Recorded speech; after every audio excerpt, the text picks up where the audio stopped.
అన్నదాత సుఖీభావ డబ్బులు వేయటంపై మీకు ఎలా అనిపిస్తుంది? 7,000 పడతాం అనేది బాగా చాలా సంతోషకరమైన వార్త. అది ఈ టైంలో వేయటం అనేది రైతులు పాది ముందుగా ఎరువులు వేసుకోవడానికి, ముందు కట్టలు కొనుక్కోవడానికి ఉపయోగపడుతుందని నేను అనుకున్నాను. అంటే డైరెక్ట్గా మీ అకౌంట్లో పట్టడంపై మీకు ఎలా అనిపిస్తుంది? చాలా సంతోషంగా ఉంది.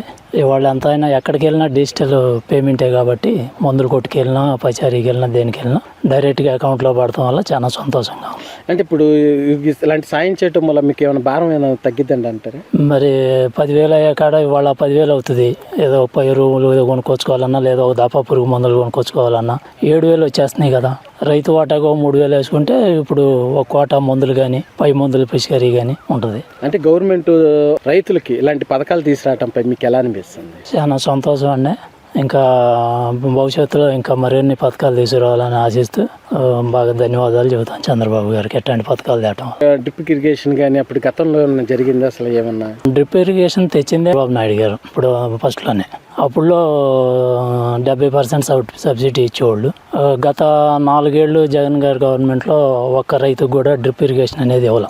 మళ్ళీ కూటమి గవర్నమెంట్ రంగాల్లో డ్రిప్ ఇరిగేషన్ ఇవ్వటం మొదలేశారు.